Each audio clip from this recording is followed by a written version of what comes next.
త్రికరణముతో చేసిన 10 రకముల పాపములను నశింపచేసే శ్రీ గంగా దశహరా స్తోత్రం. 10 రకముల పాపములు అనగా అపాత్రులకు దానము చేయుట, హింసించుట, పరస్త్రీ యందు కామబుద్ధి, శారీరక పాపములు చేయుట, కఠినముగా మాట్లాడుతూ అసత్యము, చాడీలు చెప్పుట, అనవసరపు మాట్లాడుట అనే వాక్కుకి సంబంధించిన పాపములు, పరుల ధనాదుల యందు ఆసక్తి, ఇతరులకు కీడు తలపెట్టుట, పాపకార్యములు యందు ఆసక్తి కలిగి ఉండుట అనబడే మానసిక పాపములు. పశ్చాత్తాపంతో ఈ స్తోత్రమును చదివిన వాని యొక్క ఈ 10 రకముల పాపములను ఈ స్తోత్రపట్టణము నశింపచేయును. నమః శివాయై గంగాయై శివదాయై నమో నమః.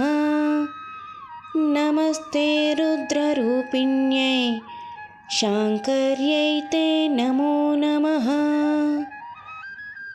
నమస్తే విశ్వరూపిణ్యై బ్రహ్మమూర్తై నమో నమః. సర్వదేవస్వరూపిణ్యై నమో భేషజమూర్తయే. సర్వస్య సర్వవ్యాధీనాం భిషక్ శ్రేష్ఠ్యై నమోస్తుతే. స్థాణుజంగమసంభూత విషహంత్ర్యై నమో నమః. భోగోపభోగదాయిన్యై భగవత్యై నమో నమః.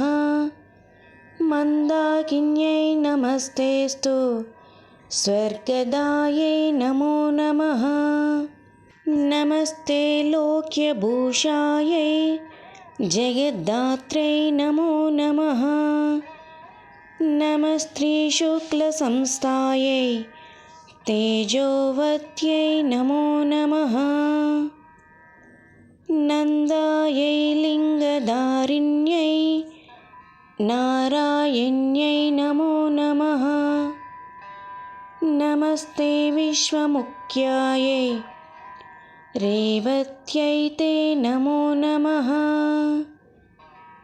బృహత్యై తే నమస్తేస్తు లోకదాత్రై నమో నమః. నమస్తే విశ్వమిత్రాయై నందిన్యై తే నమో నమః. పృథ్వై శివామృతాయై చ సువృషాశై నమో నమః. శాంతాయై చ పరిష్టాయై వరదాయై నమో నమః. ఉగ్రాయై శుకదోగ్రై చ సంజీవిన్యై నమో నమః. బ్రహ్మిష్టాయై బ్రహ్మదాయై దురితాగ్యై నమో నమః. ప్రణతాతే ప్రభంజిన్యై జగన్మాత్రే నమో నమః.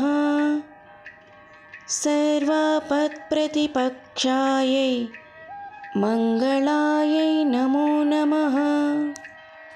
శరణాగతదీనార్త పరిత్రాణపరాయణే సర్వస్వార్థి హరే దేవి నారాయణీ నమోస్తుతే. నిర్లేపాయై దుర్గహంత్రే దక్షాయై తే నమో నమః. పరాత్పరతరే తుభ్యం నమస్తే మోక్షదే సదా. గంగే మమాగ్రతో భూయాత్ గంగే మే దేవి వృష్టితం. గంగే మే పార్శ్వయోరేపి త్వయి గంగేస్తు మే స్థితిః. అతో త్వమన్తే మధ్యే చ సర్వం త్వం గంగా తే శివే. త్వమేవ మూల ప్రకృతిస్త్వం హి నారాయణః పరః. గంగే త్వం పరమాత్మా చ శివస్తుభ్యం నమః శివే. యా ఇదం పఠతి స్తోత్రం భక్త్యా నిత్యం నరోపి యః. शृणुयात् श्रद्धया युक्तः कामवाक्चित्तसम्भवः। दशधा संस्थिते दोषे सर्वैरेवाप्यमुच्यते।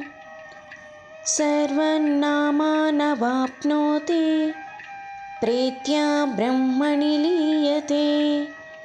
ज्येष्ठे मासि सिते पक्षे दशमी हस्तसंयुता। तस्यां दशम्यमे तच्च स्तोत्रं गङ्गाजले स्थितः। यः पठेत् दशकृत्वस्तु दरिद्रो वापि चाक्षमः सोऽपि तत्फलमाप्नोति गङ्गां सम्पूज्य यत्नतः। अदात्तानामुपादानं हिंसा चैव विधानतः। परदारोपसेव च कायिकं त्रिविधं स्मृतं। पारुप्यमनृतं चैव पैशून्यं चापि सर्वशः। असम्बद्धा प्रलापश्च वाज्मयं स्यात् चतुर्विधं। परद्वप्येष्वभिध्यानं मनसानिष्टचिन्तनम्। विदथाभिनिवेशश्च मानसं त्रिविधं स्मृतम्। एतानि दश पापानि हं त्वं मम जाह्नवी। दश पापहरयस्मत् तस्मद्दशहरा स्मृता। त्रयस्त्रिंश्चतं पूर्वान् पितॄनतापितामहन्।